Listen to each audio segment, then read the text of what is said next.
come along with me as I start a business. Yes, I have finally pulled the trigger. For those that don't know me, I've had a long history, years now, where I've wanted to start a business, and for whatever reason in my mind, I told myself it is so much more complicated than it probably is. I said I don't know what steps I got. I need someone to walk me through it, and I continued to just push it off and make excuses. Well, I want to record and go over me actually doing it now. The start of it, basically, I went through my state, so like the Texas State Secretary, went through the Texas website and filled out the form myself. And if you have questions, you can ask any of the AI agents. They can walk you through it. But basically, filled out the form for the LLC formation, a single individual, single member LLC, and paid the fee, which is $300. And a few days later, I got the approval back. So we now have an LLC. Great. Perfect.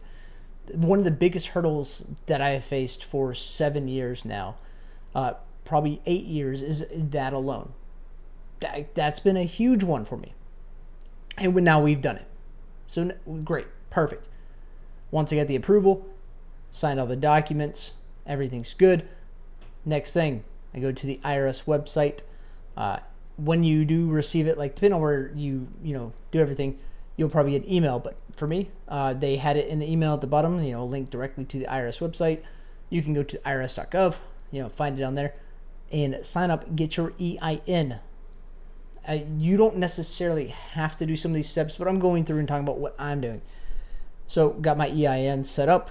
I now have basically a social security for my business. This is the best way I can describe it. Got that set up. Now I can go to a bank, set up a business checking account. That's what I did. We now have a business checking account and a business credit card coming in. So something, I can earn some cash back, which is great. I love my cashback cards. But now I have an actual card to separate my business funds and my personal funds. Because right now, everything's been personal funds and not through the business. And I want to be able to set all of that up into one singular spot. So we've now done that. Got that set up. The next thing is setting up how I'm going to track the books. I currently use a spreadsheet to just track what inventory I have, what I've paid for it, what I've sold it for, etc. I'm thinking we're going to do the entrepreneur, the solo entrepreneur, that situation of QuickBooks that's tailored for freelancers, and do that.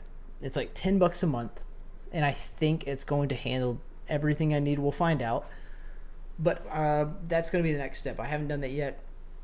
I don't really have experience with QuickBooks, but I can't imagine it's all that complicated. I know people that are not familiar with technology that can figure it out, so I think I will be okay. But that's going to be the next step. We're going to set up and start tracking.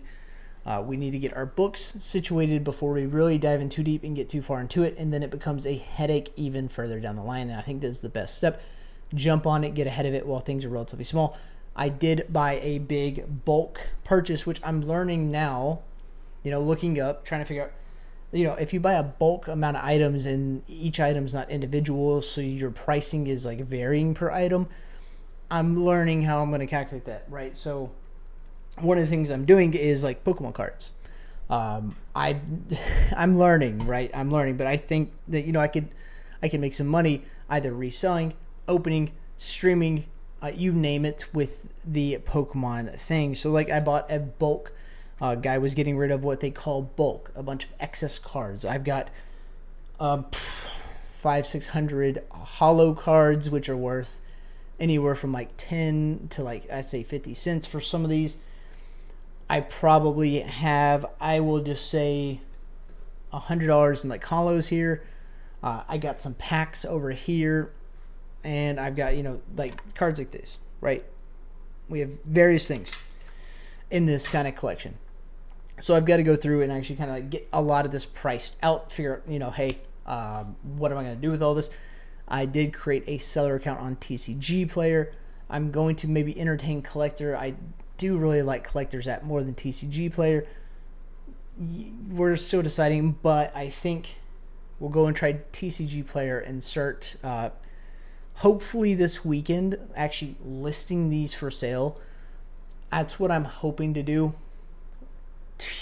TBD overall. Checking account wise, we did set up and we contributed a small amount of money, owner contribution to it. I have some cash from sales and cash I just want to put to the business.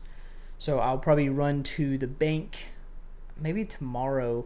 I just deposit the cash into my personal account because this is an online bank I'm using. So we'll go and deposit everything to my personal and then send over all of that money and just make it a contribution to the business. And we'll have a little bit of money set into the business now. And I think that'll be a good start. We can kind of, this is not funded by anyone, right? This is a personal startup for me. It's not like a traditional startup. Basically, I want to see if I grind, I hustle, and I do this reselling that I did in college. What can I actually turn a business into? And can I turn this into even a bigger business maybe? Who knows? Either way, it's something I want to take y'all with me through as I learn and test and mess up. Of course, some things I cannot show, some things I'll be able to show, but I'm going to try to document it as best as I can and just have it for maybe you can find some benefit from it. Maybe you don't, but either way, hopefully you enjoy this and I'll catch you in the next.